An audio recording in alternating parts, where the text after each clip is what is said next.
America के राष्ट्रपति Donald Trump के सामने एक नई समस्या आ खड़ी हुई है।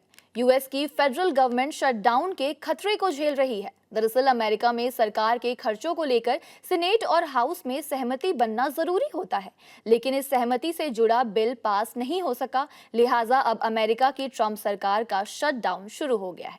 शटडाउन की वजह से हजारों सरकारी कर्मचारियों को लीव विदाउट पेमेंट यानी बिना पैसों के मिलने वाली छुट्टी पर जाने की नौबत आ गई है। इतना ही नहीं, ट्रंप सरकार के जरूरी सरकारी कार्यक्रम और सेवाएं भी बंद हो सकती है। कई सरकारी दफ्तरों में ताला लग सकता है। बजट पास ना होने से सरकारी एजेंसियों को पैसा नहीं मिल पाता है, लिहाजा सब कुछ रोकना पड़ता है।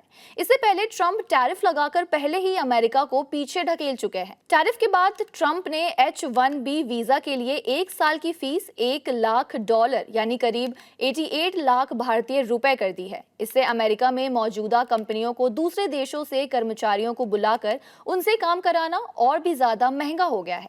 इस कारण कंपनियों ने अमेरिका में लोगों को बुलाने की बजाय उन देशों में जाकर काम करने को तैयार है जहां उन्हें अच्छा टैलेंट मिलता है। टैरिफ लगाकर अमेरिकी सरकार जितना कमा रही है उसे खर्च करने के लिए सीनेट और हाउस से बजट बिल पास ही नहीं हो पाया। ऐसे में नॉन एसेंशियल सर्विसेज यानी गैर जरूरी सेवाएं बंद हो जाती है। इसे ही शटडाउन कहा जाता है। बीबीसी हिंदी की एक रिपोर्ट के अकॉर्डिंग इस शटडाउन से अमेरिकी सरकार पूरा कामकाज नहीं बंद होगा।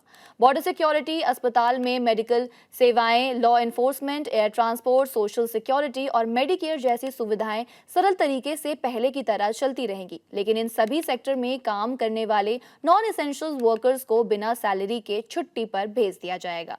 इससे पहले साल 2018 में अमेरिका में शटडाउन हुआ था। जानकारों का कहना है कि 2025 का ये शटडाउन पिछले शटडाउन से काफी ज्यादा बड़ा हो सकता है। ये शटडाउन जितना दिन तक चलेगा उसका असर अमेरिका की अर्थव्यवस्था पर भी पड़ेगा। इससे पहले भी अमेरिका में कई शटडाउन हुए हैं, लेकिन उस दौरान हुए नुकसान की भरपाई अमेरिका ने कुछ ही महीनों में आसानी से कर लिया था। लेकिन इस बार की कहानी कुछ अलग ही है।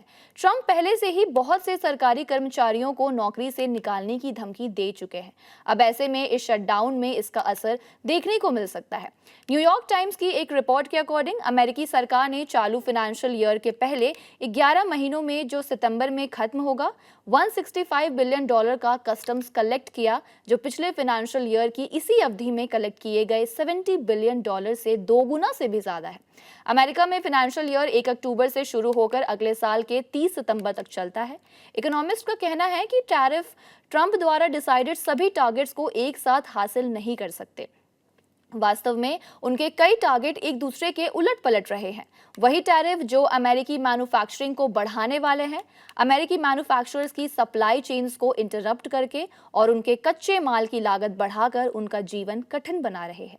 ये घटना स्पष्ट करती है कि टैरिफ्स जैसे व्यापार औजार एक साथ सभी लक्ष्यों को साध नहीं सकते, क्योंकि वे घरेलू कंपनियों के लिए भी कच्चे माल की लागत बढ़ाकर मुश्किलें पैदा कर रहे हैं।